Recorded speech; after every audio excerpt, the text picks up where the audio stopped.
Alors, ce que je vais faire, c'est le petit schéma que j'ai fait la dernière fois. C'est quelque chose qui est simplifié. Donc, on va dire que là, on va avoir quelque chose de... On va dire que là, il est de dos. Ce qui est sûr, c'est que tout ça, ça va pas être conventionnel. L'idée, c'est de faire une espèce de cartographie simplifiée des muscles et pas de faire un super dessin qui demanderait trop de temps et qui ne servirait pas à grand chose en définitive d'aller trop loin sur un dessin. Ici, ce qu'on va mettre les omoplates ici.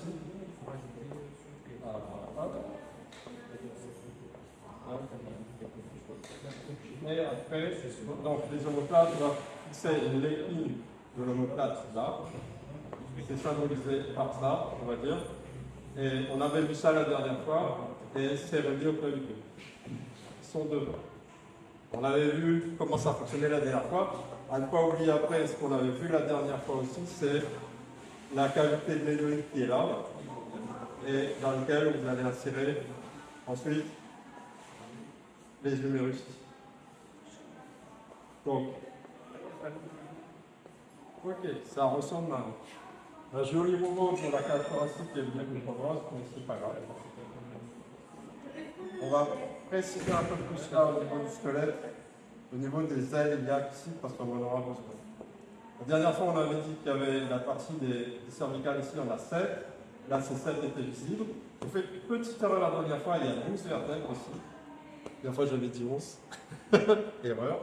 La 12, vous avez les 5 lombaires après, et après, coccyx. Et le bassin. Donc, sur le tête de l'humérus, etc. Donc, sur le squelette, on va en rester là. Ça va être largement suffisant. On va essayer de faire le muscle qui va nous intéresser, nous, les artistes, et qui est le muscle élévateur, les muscles élévateurs de la colonne vertébrale. En fait, c'est un groupe de muscles qui est une sorte de grande bande ici, qui remonte jusqu'à à peu près le milieu du cervical ici. Et on va essayer de faire ça, en fait, on va essayer de les descendre. En orange, ça ne va peut-être pas bien sûr là-dessus. Donc, ça va descendre. C'est vraiment, vraiment simplifié. J'ai acheté des feuilles qui écrivent pas. C'est beau. On va reprendre avec... Ouais, ça va descendre ici. Et voilà, vous avez vraiment, ce qui nous importe surtout, c'est la forme. Ça va remonter ici. En fait, et il y en a 3. Vous avez le spinalis, qui est au milieu, le longissimus ici, et l'iliocostal. En fait, il y en a 3 ici. Donc, spinalis, longissimus, et l'iliocostal ici. Il y en a 3, mais là, c'est vraiment simplifié. Parce qu'en fait, ils ont plein d'attaches partout, c'est assez compliqué. Et nous, on ne fait pas de l'anatomie médicale, donc on s'en fiche un peu. Et en plus, ce muscle-là, il est vraiment proche de la colonne vertébrale. Du coup, parce que ce qui va nous intéresser, c'est la partie qui est en bas ici. Parce que, donc, très souvent, c'est des parties qui sont vraiment visibles ici. À ce niveau-là.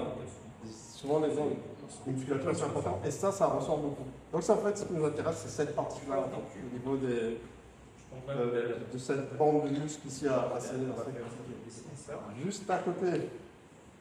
Il y a un muscle, c'est ce qu'on appelle le carré des lombes, qui est juste ici.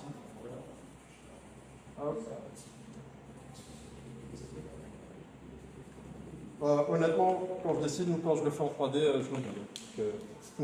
Mais si vous avez un modèle et que vous voyez une espèce de partie un peu plate, etc., où ça ressort un peu, vous savez que c'est ça. L'idée, c'est de savoir à quoi ça correspond, les bosses et les creux. Parce que quand vous avez un modèle et que vous ne savez pas ce qu'il y a dessous, vous faites une bosse, un creux, et ça n'a pas de cohérence en fait. Vous avez une collection de bosses et de creux. Si vous avez une idée un peu claire, en fait, même pas détaillée, mais un peu claire de pourquoi il y a une bosse, pourquoi il y a un creux, le dessin est beaucoup plus cohérent. Et ça va pas mal vous aider. On va refixer les deux muscles qui sont sur le côté ici, dont on avait parlé la dernière fois, et qui sont eux très visibles. C'est ce qu'on appelle les... Là, ma cage thoracique, elle est énorme, hein, c'est pas du tout comme ça. Mais ils sont ici, c'est pas.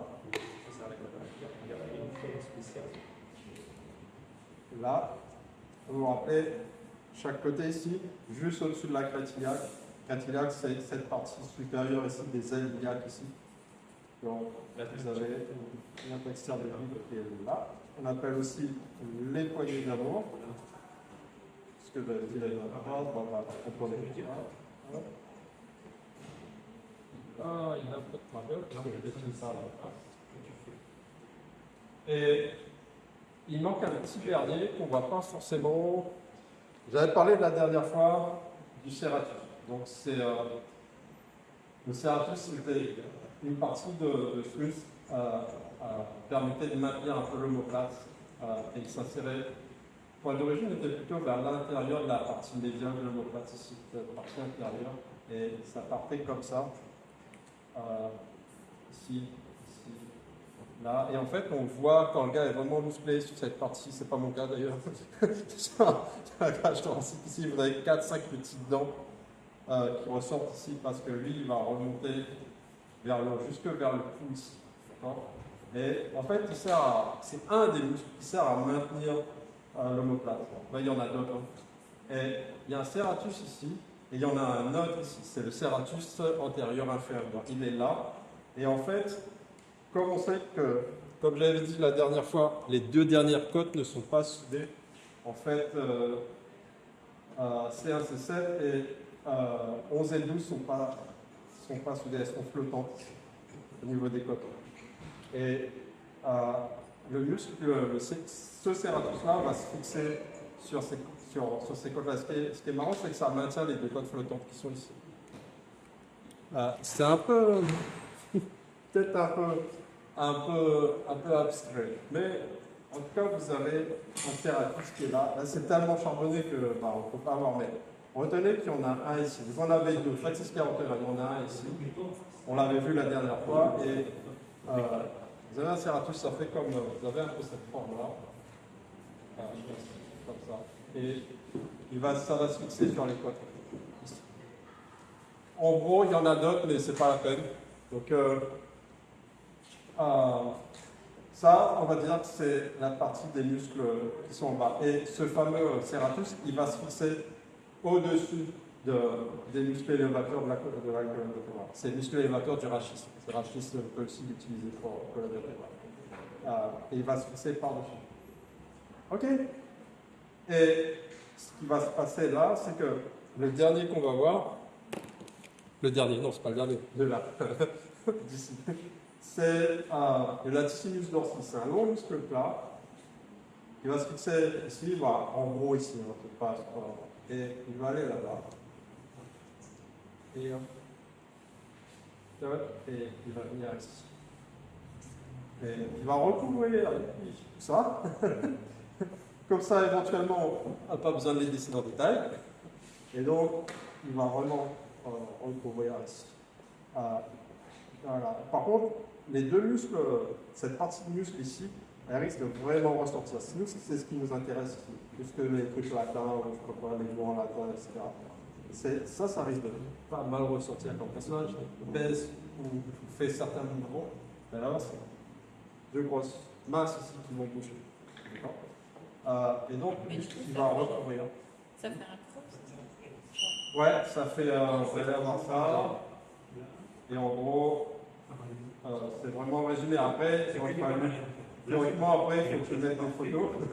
Il y a juste. Là, c'est comme ça. Mais ça, à la limite, c'est tout ce que je fais à l'atelier sur Internet. Là, ça fait deux. Ça a plus ou moins cette forme. C'est vraiment résumé la faire. Et je vais aller là. Et ça y est, et le latissimus ici, en fait, il est un peu mal placé, je simplifie énormément, mais il va être visible. Quand vous levez le bras, si la personne est assez musclée, vous allez voir que c'est une bande qui va en serrer d'autres muscles. Après, ça dépend de si vous êtes super musclé. Et en gros, il va y avoir. Ok, donc on a traité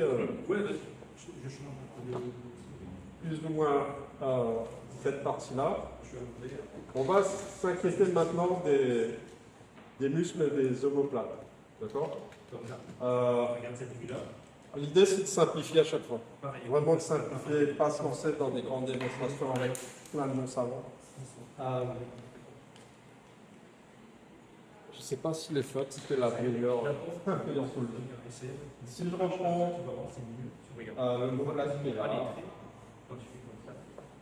on va dire ça, globalement, celle-là, on va dire c'est ça. Du coup, hop, la qualité de l'utérus. Oui, mais c'est bon, avec ça, avec. On va partir du haut vers le bas. Et ici, sur cette partie-là, qui devrait être représentée par un petit bout en plus ici, j'oublie à chaque fois. Hop, ça c'est. Voilà. Vous allez avoir le muscle élévateur de l'omoplate, qui est, c'est sur les cervicales, pas sur le crâne. C'est parti un peu vite. Et du coup, hop, ça va arriver là, et du coup ça part de là, et ça va vers la cervicale ici. C'est un peu compliqué où ça s'attache, mais nous on s'en fiche. Ce qui est important, c'est que tu sais qu'il y a quelque chose qui va arriver sur les cervicales qui sont ici, pas sur le crâne.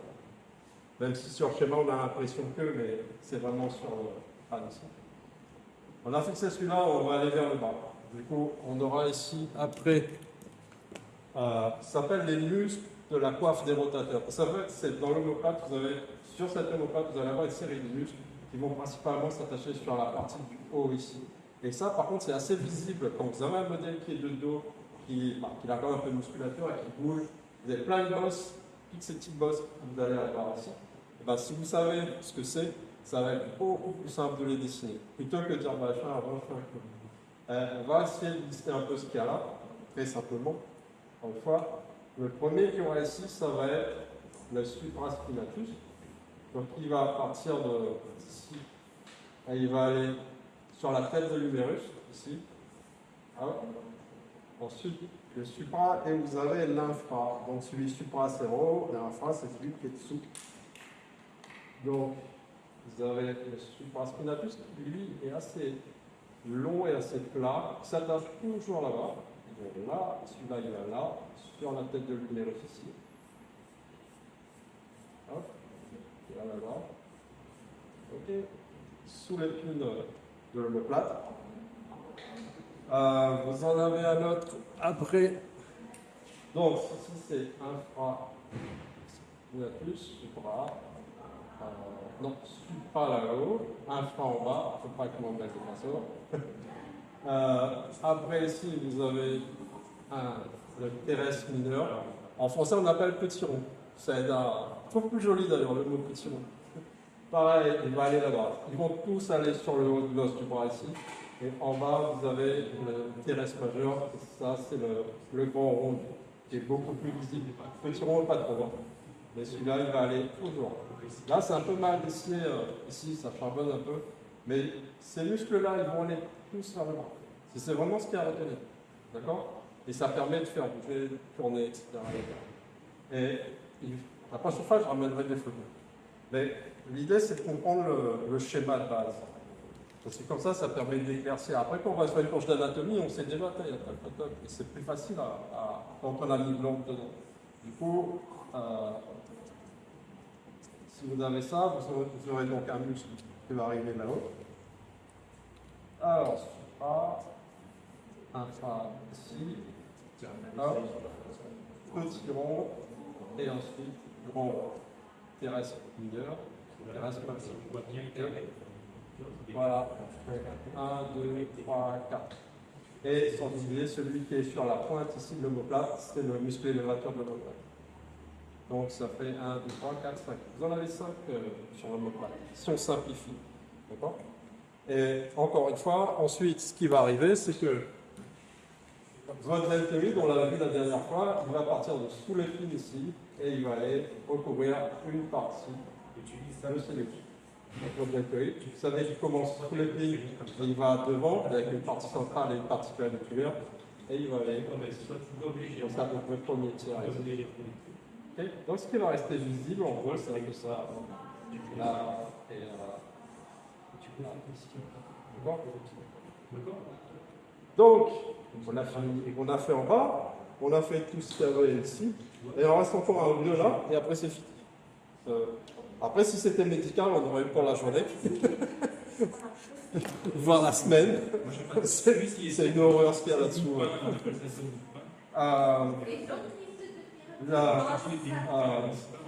Bon, on a fixé ici. Il faut que j'en fixe encore deux petits ici. C'est le petit rhomboïde ici. Là, et le grand rhomboïde ici. Donc, c'est vraiment cette forme-là. Petit et grand. Et on les fixe parce que une fois, en fonction de la position, ils sont plus ou moins visibles. Donc, autant les mettre ici.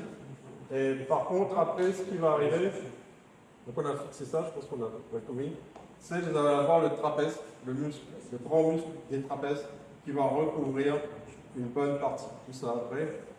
Comme la cage thoracique s'arrête ici, c'est un peu trop bas, hein, c'est parce que c'est pas proportionné. Mais en gros, il va aller juste ici à peu près, là où il y a la fin de la cage thoracique ici, et il va remonter. Hop, il y a une partie ça cache là, une partie qui est dessus. Ça repart ici, normalement ça repart vers les omoplates ici et ça redescend en bas. Donc ça va recouvrir une partie. Ça ne recouvre pas ce qu'il y a, pas ce qu'il y a sur l'omoplate, mais une partie des muscles qui est là, ça va être recouvert par le trapèze qui passe par-dessus le latissimus dorsi. Donc en gros, je dessine de travers, mais.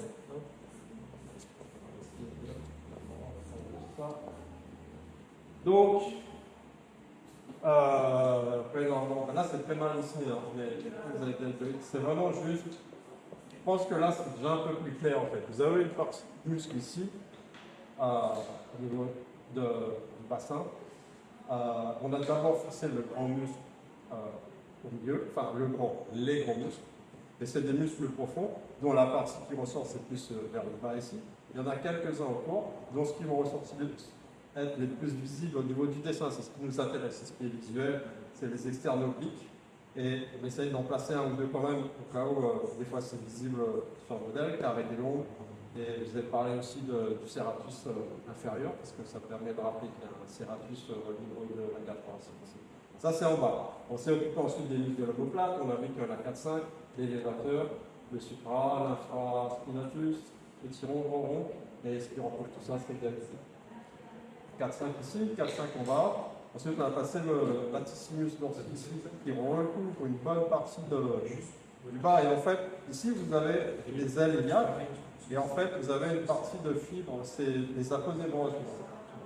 Ici, les aponevroses, vous avez une partie vraiment charnue, ensuite, il y a une partie un peu fibreuse, un peu blanche. Vous voyez ça sur c'est ce qu'on appelle de l'aponevrose. Et ça va se fixer ensuite sur les crêtes iliaques. Et une fois qu'on avait fixé un peu tout ça, vous avez le trapèze. Petite chose que j'ai oublié, mais là c'est charbonné, c'est que à ce niveau-là, vous avez souvent un creux ici, quand il est bien illustré, une espèce de forme comme ça, et souvent vous avez la 7e cervicale qui est un peu visible. On en avait parlé la dernière fois. Il ne faut pas oublier qu'il y a peut-être un creux ici. Plus tard, on pourrait peut-être faire vraiment la forme. Ça prendrait du temps, mais vraiment, parce que c'est ce qui va venir après. Mais avant d'aller sur la forme, il faut déjà comprendre la cartographie, en fait. Juste le plan simple, en aplat, ce que ça donne, pour avoir une idée un peu claire des choses. Et pour finir à la limite, on peut en mettre un ou deux, mais ça va être à part, ça va être des muscles du bassin. Et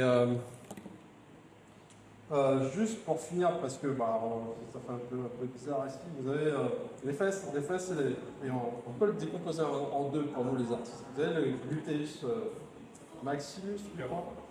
Gluteus, c'est les gluteus. Donc je crois que c'est gladus maximus et ensuite gladus medius. Des fois, sur les noms latins, moi je suis artiste, je ne suis pas médecin. Du coup, je vais prendre le noir. Allez. Juste pour les fesses, souvent sur les dessinateurs de 8 ans, les fesses c'est 2 roues. Ça ne marche pas comme ça. Parce que votre gluteus, en fait, il va vraiment avoir une espèce de forme d'escargot et tout. Tous les fibres vont aller vers la partie du trochantélaire, partie pour compter le numérus. Et en fait, vous avez plutôt, et ça en grand détail, parce que là, je ne vais pas trop me lancer dessus, sinon ça va faire bizarre. Et vous avez plutôt une forme comme ça, et ça va aller vers ici. Le plus gros, je le mets juste ici. Ok? Donc pour les fesses, faites attention que ça a plutôt une forme comme ça. D'accord? Et pas hop. Non. Oui. On le refera en. Là, je vais peut-être aller un peu trop vite là-dessus, parce que ça, il faut prendre du temps pour faire. Là, c'est pas compréhensible. C'est juste, je voulais insister sur le fait que c'est pas rond et que ça a une forme. Déjà, juste pour dire que. Et en gros, c'est aussi c'était pour essayer de finir un peu ce schéma un peu bizarre. Mais c'est toujours bizarre quand on fait sous forme de carte. Voilà en gros au niveau de simplement opposer les gros morceaux. Voilà.